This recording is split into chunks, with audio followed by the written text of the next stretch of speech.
find value of 125200578। देखो हम क्या कल बताए थे, किसी भी रो या किसी भी कॉलम के अलोंग चल के डिटरमिनेंट को सॉल्व कर सकते हैं। तो जैसे हम पहले रो के अलोंग चलेंगे, बस थोड़ा सा धैर्य रखना क्योंकि एकदम बिल्कुल बच्चा वाला चीज है। तो अगर हम फर्स्ट रो के अलोंग चलेंगे तो फर्स्ट रो में पहले कौन मिलेगा, 1 मिलेगा, और 1 का कॉलम और रो अगर हटा दें यही चारों बचेंगे, पूरा सॉल्व कर देते हैं शुरुआत में 0078, और 1 के आगे बढ़ेंगे तो क्या मिलेगा, उसका साइन तो माइनस होता है, -2, और फिर अगर 2 वाला कॉलम हटा दोगे सभी फुल, तुम्ही को बताना है, ये 2 वाला कॉलम हटेगा और ये रो हटेगा, तो ये दोनों और ये दोनों बच रहा है, तो लिख दीजिए 2508, फिर प्लस 2 के आगे चलेंगे तो कौन मिलेगा, 5, अब 5 वाला कॉलम हटा दीजिए और ये रो 2057 है। तो पूरा लिख के बता रहे शुरू में, इसको सॉल्व करो, ये तो 0 ही होगा क्योंकि 0 × 1 0 0, पहला वाला 0 होगा, दूसरा वाला -2, 8 × 2 कितना हो जाएगा 16, -5 × 0 तो 0 ही होगा, चलिए 0 ऐसे लिख दिए पूरा, प्लस 5 × 2 × 7 14, -5 × 0 0, तो ये हो गया तुम्हारा माइनस कितना है, -32, तुम लोग का अलग कैसे है, तो +70, ठीक है 38, ठीक, हाँ सही है। तो ये फर्स्ट रो के अलोंग चल के हम सॉल्व किए हैं, लेकिन हमको क्या क्लियर है, कल जो क्लियर हुआ था कि डिटरमिनेंट को हम किसी भी रो के अलोंग सॉल्व कर सकते हैं, नहीं कहते सॉल्व, सेकंड ऑर्डर का 4 रास्ता था सॉल्व करने का, थर्ड ऑर्डर का 6 रास्ता था। तो हम क्या देख रहे हैं, इसके सेकंड रो में जब हम अलोंग R2 सॉल्व करेंगे तो R2 का अलोंग क्या मिलेगा तुमको, 2, और 2 का साइन क्या होता है, माइनस, क्योंकि ये कितने नंबर का है, 21, यहाँ होता है 11 12 13 21 22, तो 21 नंबर का साइन नेगेटिव होता है, इस 2 को माइनस के साथ लिखिए और फिर 2 वाला कॉलम और रो हटा देते हैं, तो 2 वाला रो ये बीच वाला हट गया, ये पहला कॉलम हट गया, ये जो 4 दिख रहे हैं 2578, और 2 के आगे चलोगे तो 0 ही मिलेगा, तो 0 के साथ क्यों सॉल्व करेंगे, क्योंकि उसमें जो भी इनटू होगा 0 हो जाएगा, नेक्स्ट भी 0 है तो उसके साथ भी क्यों सॉल्व करेंगे, तो यहाँ पे -2 × 16 -35 सॉल्व करेंगे तो ये भी 38 आएगा। देखो अब कल हम तुमको समझाए थे कि क्यों ऐसा होता है, कल समझाए थे ना, क्यों हम किसी भी रो के अलोंग चल सकते हैं, किसी भी कॉलम के, हम कई बच्चे याद भी कर लेते हैं कि डिटरमिनेंट में जिधर ज्यादा 0 हो उधर से चलिए, ये याद, ये इसको पता नहीं है क्यों हुआ है। कल हम तुमको दिखाए थे कि सेकंड ऑर्डर के डिटरमिनेंट में जब हम किसी भी रो के अलोंग चले थे, किसी भी कॉलम के अलोंग चले थे, तो सेम आंसर आता है, तो वहां पे वो प्रूफ हुआ था, उसके बाद ये बात क्लियर है।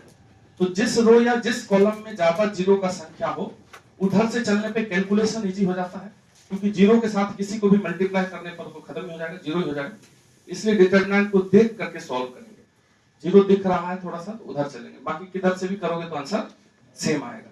तो 2-3 कर लेते हैं बच्चा वाला, फिर तो आगे आ ही जाएगा, लिखते जाओ तुम, फटाफट बोलते जाओ, अलग अलग करना सब लोग, है ना, जितने लोग हो। फाइंड वैल्यू लिखा हुआ है ही, नेक्स्ट क्वेश्चन डिटरमिनेंट चेंज कर देते हैं, यहाँ पे लिखते हैं ना, इसका वैल्यू निकालना है, लिखो cosec x 0, कॉलम वाइज लिख रहे हैं, cot x sin x 1 cos x sin x 1 cos x cot x 0 cosec x। किस रो के अलोंग या किस कॉलम के अलोंग सॉल्व करें, दूसरा रो के अलोंग, क्योंकि दूसरे रो में हमको ज्यादा 0 दिख रहा है, ऐसे किसी से सॉल्व कर लो। तो R2 के अलोंग अगर चलोगे तो पहला तो 0 ही है, उसके लिए नहीं सॉल्व करते हैं, दूसरा 1 है, तो पोजीशन कौन सा होता है, 21 के बाद 22 प्लस साइन होता है, तो 1, और 1 वाला रो हटा दिया जाए, कॉलम हटा दिया जाए, चारों कॉर्नर वाला बच गया, तो cosec x cot x फिर cot x cosec x। इस डिटरमिनेंट को अगर सॉल्व करेंगे तो cosec into cosec cosec square x minus cot square x, जो कि 1 होता है। ठीक है। नेक्स्ट लिखिए, नेक्स्ट लिखो 0 sin theta cos x, 0 sin theta cos x minus sin theta, 0 minus sin theta, हाँ हाँ क्या सॉल्व होगा क्या, minus sin theta, 0 sin x minus cos x minus sin x, 0। Calculate करने के बाद 0 आया क्या, 0 आया तो सच है, सही है, हाँ नहीं तो गलत है, सीधा 0 लाओ। चलिए देखो कुछ लोग 0 ले आए। हम अगर सॉल्व करें तो पहले ही रो के अलोंग करते हैं, पहले ही रो के अलोंग करेंगे तो पहले तो 0 हटा दो, इसके बाद sin थीटा, ये कौन सा पोजीशन होता है 12 नंबर, माइनस sin इसका प्लस, इसका माइनस, इसका प्लस, इसका माइनस, इस टाइप, तो माइनस sin थीटा लिख दीजिए। अब हम डायरेक्ट लिखते हैं, माइनस sin थीटा लिखने के बाद sin थीटा का कॉलम हटा, ये बीच वाला कॉलम हटेगा और sin थीटा का रो पहला वाला हटेगा, ये दोनों t हट जाएगा, ये t हट जाएगा, तो ये 4, ये 2 और ये 2 बचेगा। सॉल्व भी कर देते हैं, minus sin theta into 0, 0 minus cos into sine, तो minus cos sin, minus sin x cos x, bracket में ले लेते हैं ऐसे, ये ठीक है। sin थीटा के बाद cos x plus sin, cos x का जो कॉलम है ये लास्ट वाला हट जाएगा, रो तो पहला ही है, ये चारों बचेगा, तो sin theta sin x minus minus plus हो जाएगा, तो sin थीटा sin x और उधर 0 ही है। अब इसको सॉल्व कर दीजिए, तो माइनस माइनस प्लस, बाहर एक माइनस है तो minus sin theta sin x cos x, relax होकर के नहीं बनाते हो, और उधर देखो क्या है plus sin theta sin x cos x, sin theta sin x cos x, दोनों एक ही चीज है, प्लस और माइनस में, आंसर क्या हो गया 0 हो गया। तो ये एक लाइन का ही था, हड़बड़ाना नहीं था।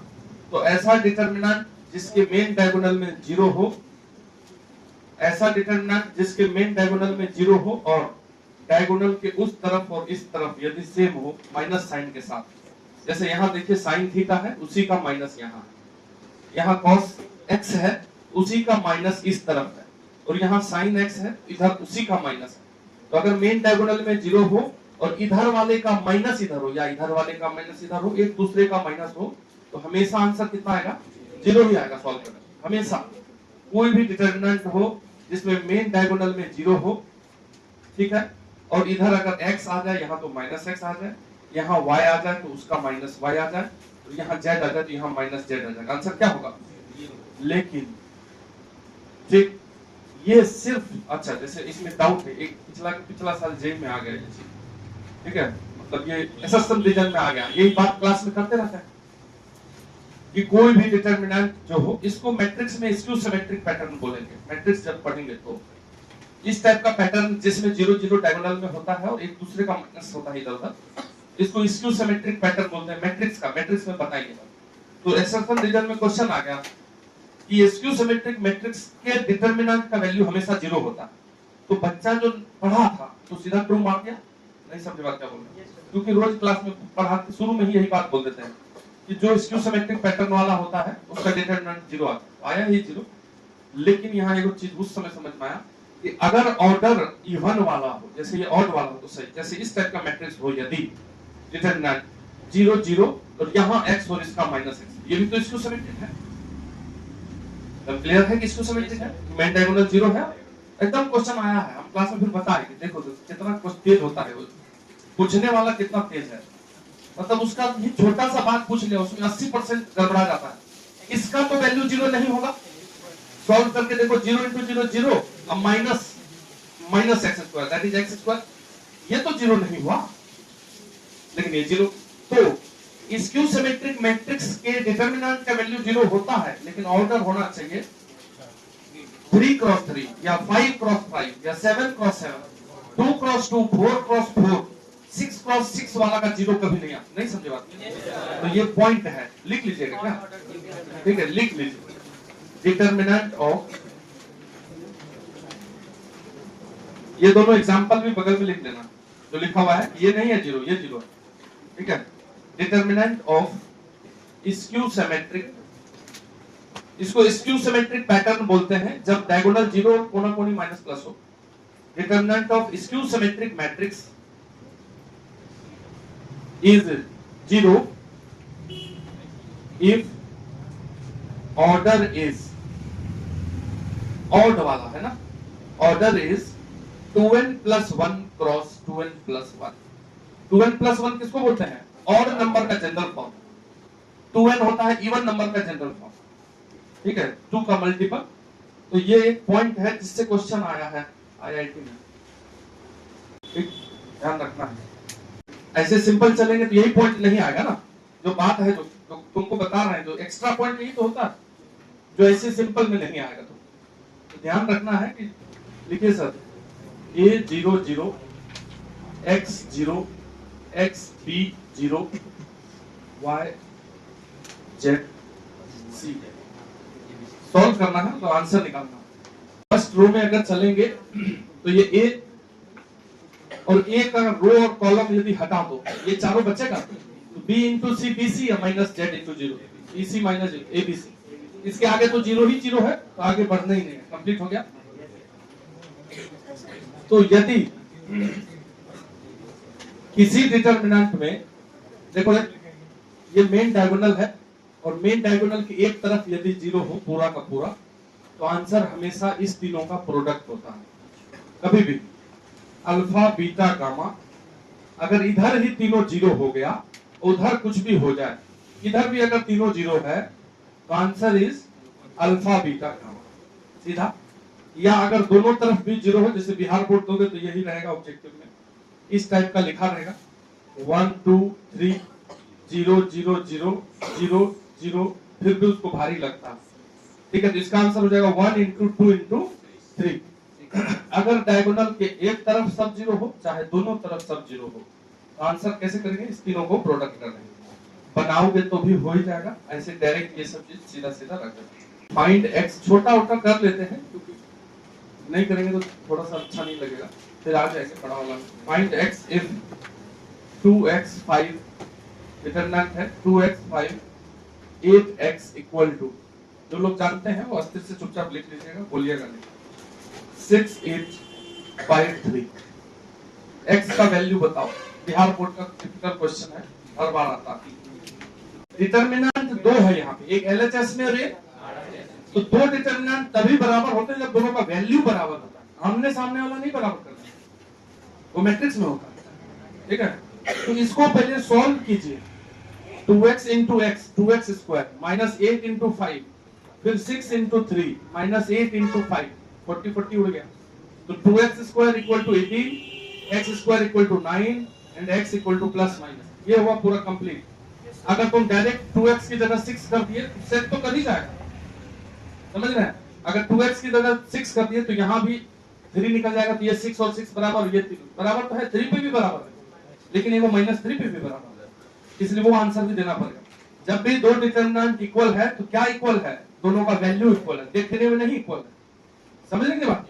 अगर एक डिटरमिनेंट मान लेते हैं कि 4 4 और यहाँ पे लिख देते हैं 0 5, और दिस डिटरमिनेंट, एक और डिटरमिनेंट ये 16 है ना, यहाँ लिख देते हैं 16 1 और 0 5, तो दोनों डिटरमिनेंट सेम है। कोई बोलना नहीं है सही, आमने सामने तो बराबर नहीं लिखा है, लेकिन वैल्यू तो दोनों का बराबर है, तो ये दोनों डिटरमिनेंट सेम है। मैट्रिक्स में ऐसा नहीं होता, मैट्रिक्स में आमने सामने सेम होता है, बताएंगे। तो डिटरमिनेंट दो तब बराबर होते हैं जब दोनों का वैल्यू बराबर होता है, इसलिए सॉल्व करके जब भी डिटरमिनेंट में इक्वल टू लिखा है तो वैल्यू सॉल्व करके तब सॉल्व करें। ये लिख लीजिए, two determinants are equal if value of determinant are equal, ऐसे करके लिख लो। दो डिटरमिनेंट का वैल्यू बराबर होने पर वो दोनों बराबर होता है, ना कि देखने में बराबर होना चाहिए।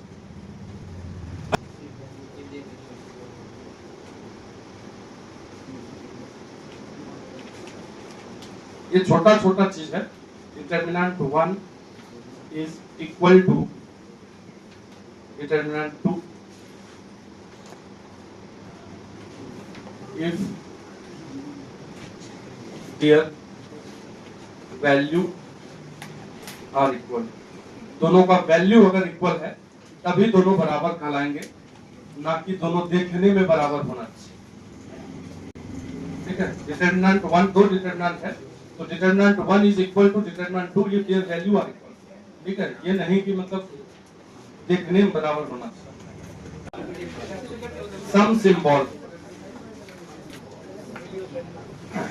थोड़ा सा कुछ ऐसे ऐसे है, जैसे ये लिखा हुआ है R1 और ये दोनों तरफ एरो लगा हुआ है, डिटरमिनेंट में करेंगे सब। इसका मतलब होता है रो 1 इज इंटरचेंज विद रो 2, आपस में अदला बदली। तो इसका मतलब हुआ रो 1 इज इंटरचेंज्ड विद रो 2। मतलब होगा क्या ये सब बताएंगे, बस खाली सिंबल का मतलब ये हुआ जैसे कोई डिटरमिनेंट है A B C D और इसमें हम ये ऑपरेशन लगाते हैं, सिंबल की जगह ऑपरेशन भी लिख सकते हैं।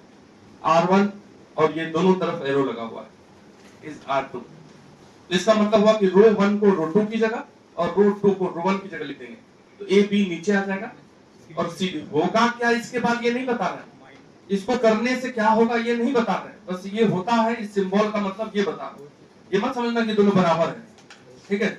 इस पे अगर ये ऑपरेशन लगाया जाएगा ऐसे लिख, इसी प्रकार से C1 भी होगा, नहीं होगा?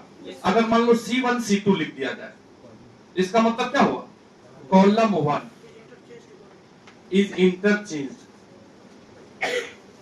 With column 2, column 1 is interchanged with column 2, ये हुआ इसका मतलब। तीसरा सिंबल,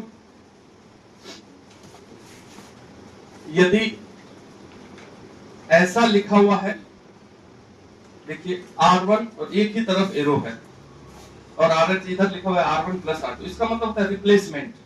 एक तरफ एरो लिखा हुआ है तो इंटरचेंज नहीं, रिप्लेसमेंट। मतलब इधर वाला जो चीज है जिधर एरो नहीं है ये रिप्लेस हो जाएगा और उसके जगह पे ये आ जाएगा। इसका मतलब होता है कि R1 is replaced, R1 is replaced with या by R1 plus R2, R1 is replaced by R1 plus R2। देखो जैसे एक डिटरमिनेंट लिख देते हैं हम A B C D और यही वाला ऑपरेशन लिख देते हैं R1 और इधर R1 प्लस R2। तो मतलब ये हुआ कि कौन रिप्लेस हो जाएगा, उधर वाला रिप्लेस हो जाएगा R1। तो R1 जो है वो नहीं रहेगा, R2 को कोई फर्क नहीं पड़ेगा, R2 लिख दीजिए, रिप्लेस तो R1 हो रहा है, R1 को बंद कर दिया, R1 की जगह क्या हो जाएगा R1 प्लस R2। तो इस R1 और R2 को जोड़ करके यहां लिखना है। तो जोड़ते कैसे, तो सामने सामने जोड़ते हैं, जैसे ये R2 है ये R1 है, सामने सामने जोड़ोगे तो A प्लस C हो जाएगा यहाँ, और D जुड़ जाएगा B, तो B प्लस B। और अगर माइनस यहाँ लिख दे तो यहाँ भी माइनस हो जाएगा। नहीं समझ बात क्या, अगर R1 में R2 को माइनस करके लिखना है तो ये R1 और R2 उसमें सामने सामने माइनस, समझ रहे हैं कि समझ रहे, यही है C1 C2 में भी होगा ये।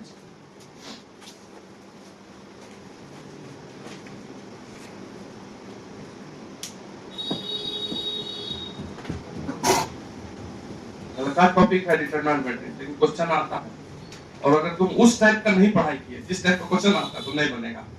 तो अभी तो ये तो सिंपल ही है, लेकिन वो भी टाइप जैसे बढ़िया वाला क्वेश्चन सब भी आएगा टाइप, तो 2025 में पूछा हुआ बताएंगे, तब तुमको पता चलेगा हाँ ये है तो ठीक ठाक। अच्छा जैसे एक डिटरमिनेंट लिख देते हैं, मान लो ये लिखा हुआ है 4876 और इस पे एक ऑपरेशन लगा देते हैं R1 की जगह पे R1 प्लस 2 R2, नया डिटरमिनेंट लिखना। तो यहां लिखा हुआ है R1 is replaced by R1 plus 2 R2। R1 में जाके किसको जोड़ देना, डबल करके R2 को, तो R2 को डबल कीजिए और उसमें जोड़ना है, तो 7 का डबल 14 और उसमें जाके जोड़ोगे कितना हो जाएगा 18, फिर 6 का डबल 12, 12 प्लस 8 कितना हो जाएगा 20। बाकी R2 पे कुछ नहीं लगना है, सेम टू सेम। ये ऑपरेशन के बाद चेंज हो गया। तो लिखो एक क्वेश्चन, एक क्वेश्चन लिखिए,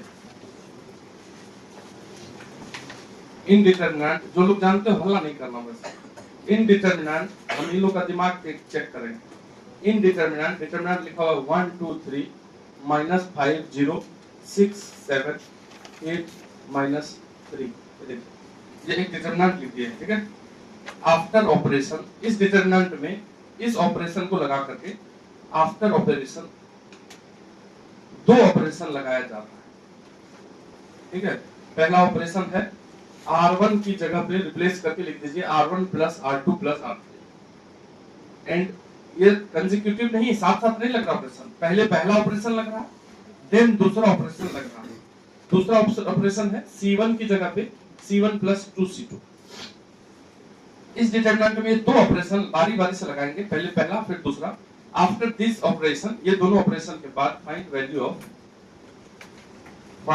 ऑफ A23।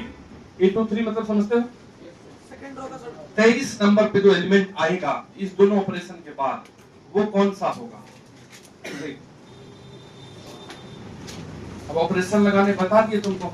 पहले R1 को रिप्लेस करके तीनों को जोड़ देना, मतलब R1 R2 R3 जोड़ दी, सामने सामने जोड़ दी। R1 में जाके R2 R3 दोनों को जोड़ देना, सामने सामने जोड़ देंगे, ये पहला हो जाएगा। फिर उसके बाद दूसरा लगाएंगे। ये पहला ऑपरेशन किस पे लग रहा है? तो रो 1 चेंज हो जाएगा। इधर देखिएगा, पहला ऑपरेशन में रो 1 रिप्लेस हो रहा है तो रो 1 बदल जाएगा, और उसके बाद C1 बदल जाएगा। तो बदलेगा तो यही दोनों, ये चारों तो बदलेगा ही नहीं, तो फिर क्या खोज रहे हो? A23 तो यहाँ है ही 6, तो बदलेगा ही नहीं वो, तो बदलाव क्या लगा क्यों रहे ऑपरेशन? समझ गए बात क्या बोल रहे हैं? नहीं समझे? ये जो लिखा हुआ है R1 is replaced by R1 plus R2, तो रिप्लेस होकर के कौन बदलेगा? यही लाइन बदलेगा ना। और फिर लिखा हुआ है C1 इज रिप्लेस्ड बाय, तो कौन बदलेगा? C1 बदलेगा। तो A23 तो यहाँ होता है, ये चारों तो अनचेंज्ड ही रहेगा चाहे कितना कुछ कर ले। तो 6 का 6 ही आंसर रहेगा, बनाना ही नहीं है, तो देखना था क्या। ऐसे तुम बना लो, ऑपरेशन लगा दो, तब बताना आंसर 6 ही आएगा। कुछ लोग तो बनाए हैं, यहाँ यही देखना था कि जो रिप्लेसमेंट हो रहा है वो R1 और C1 में हो रहा है।